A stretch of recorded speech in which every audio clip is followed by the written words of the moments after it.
कुछ हादसे, कुछ घटनाएं पूरी दुनिया को, पूरी इंसानियत को झकझोर देती हैं। हर तरफ तबाही का मंजर नजर आता है, हर तरफ पानी ही पानी नजर आता है। पानी सड़कों पर, रास्तों पर, गांव में, शहर में और आंखों में भी। नेपाल में कुदरत ने ऐसा कहर बरपाया जिसकी तस्वीरें देखकर रूह कांप जाए। नेपाल तिब्बत सीमा पर ग्लेशियर टूटने के बाद आई भीषण बाढ़ ने रासुबा समेत कई इलाकों में भारी तबाही मचाई। पानी और मलबे की रफ्तार इतनी तेज थी कि देखते ही देखते सड़कें, पुल, घर और कारोबारी प्रतिष्ठान इसकी चपेट में आ गए। भूटोकोशी नदी में अचानक आए सैलाब ने तबाही मचाई और इसका असर त्रिशूली नदी तक दिखाई दिया। सबसे बड़ा सवाल यह है कि आखिर ये जल प्रलय आई कैसे? कितना नुकसान नेपाल में हुआ है? क्या इस तबाही को रोका जा सकता था? इस तबाही के पीछे क्या कारण बताए जा रहे हैं और अब तक कितना नुकसान हो चुका है? ये रिपोर्ट देखिए।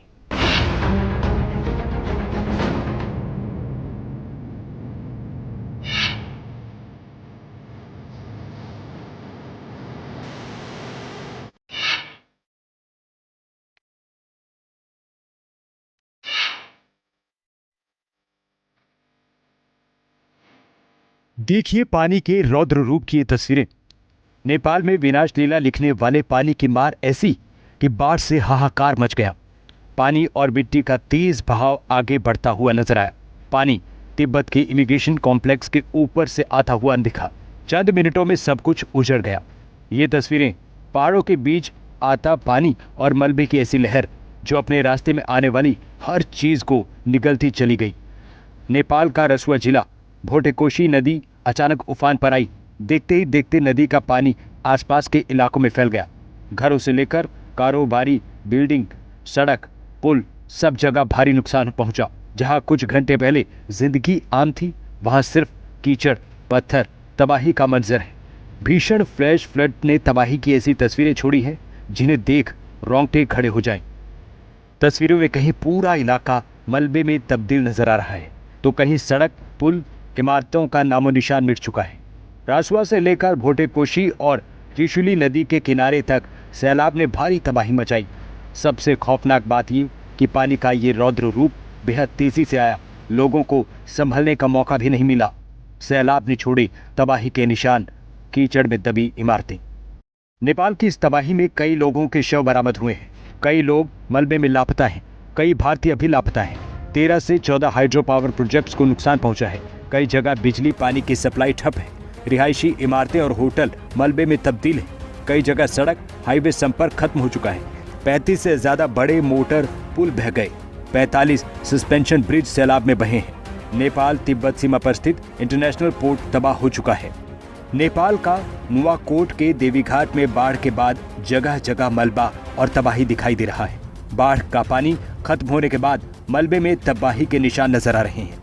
नेपाल में आई ये आपदा सिर्फ पानी के तेज बहाव की कहानी नहीं, ये उन तस्वीरों की कहानी है जहां कुछ ही देर में पूरा इलाका बदल गया। आखिर नेपाल में आई तबाही कैसे पहुंची यहां तक? पहाड़ों में बर्फ और मलबे ने नदी का रास्ता रोका, फिर अचानक टूटा प्राकृतिक बांध। पानी मलबे का सैलाब भोटेकोशी से होता हुआ त्रिशूली तक पहुंच गया। क्यों इस तबाही को लेकर भनक नेपाल में नहीं लगी, वो भी तब जब नेपाल में कोई बारिश नहीं थी। नेपाल में इस भीषण तबाही का मुख्य कारण हिमालय सेक्टर में विशाल ग्लेशियर का ढहना और उसके बाद अचानक आई विनाशकारी बाढ़ बताई जा रही है। 26 तारीख का वक्त, सुबह का समय, नेपाल तिब्बत सीमा पर भोटेकोशी नदी में पानी का तेज बहाव नीचे आता दिखा। जैसे जैसे नदी का पानी नीचे आया, उसकी रफ्तार और ऊंचाई ज्यादा हो गई। 26 अगस्त सुबह 8:40 नेपाल तिब्बत सीमा पर ग्लेशियर टूटा। लाखों टन भारी चट्टानें बर्फ नीचे गिरी। 5.2 तीव्रता के भूकंप जैसे झटके से ग्लेशियर टूटा। सुबह 8:50 लहेंजे खोला नदी ब्लॉक हो गई। खतरनाक कृत्रिम तालाब बन गया। सुबह 9 बजे पानी के प्रचंड दबाव अस्थायी बांध संभाल नहीं पाया। लहेंजे खोला नदी में मलबे का बांध टूट पड़ा। भोटेकोशी और त्रिशूली नदियों में सैलाब आ गया। सुबह 9:10 नदी का वाटर लेवल 30 फीट ऊपर चला गया। सोचिए, जिस नदी में कुछ देर पहले सामान्य बहाव था, वही नदी अचानक कई फीट ऊपर उठकर अपने रास्ते में आने वाली हर चीज को बहाने लगी। पानी के साथ आया भारी मलबा तबाही को खतरनाक बना रहा था। ग्लेशियर और मलबा खिसका। लहेंजे नदी ने रास्ता रोका।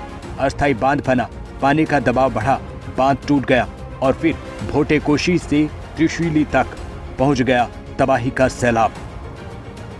नेपाल में भीषण बाढ़ के बीच भारत ने राहत और बचाव के मोर्चे पर मदद और तेज की है। प्रधानमंत्री मोदी ने नेपाल के पीएम बालेन शाह से फोन पर बात की, हर संभव मदद का भरोसा दिया। भारत ने राहत सामग्री की खेप नेपाल भेजी है। इस खेप में राहत सामग्री, जरूरी दवाएं और खाद्य पैकेट है। नेपाल तिब्बत सीमा पर कुदरत ने ऐसा तांडव मचाया है जिसे देख रूह कांप जाए। नेपाल दर्द में है। खराब मौसम, टूटे रास्तों के बीच लोगों की तलाश जारी है। पीछे रह गई तबाही की ऐसी तस्वीरें जो लंबे वक्त तक लोगों के जहन में रहेंगी। जिन आंखों ने ये तबाही देखी, उनमें खौफ और दर्द शायद नहीं उतरेगा। सैलाब गुजर गया, लेकिन तबाही की ये तस्वीरें, अपनों को खोने का दर्द शायद लंबे वक्त तक नहीं गुजरेगा।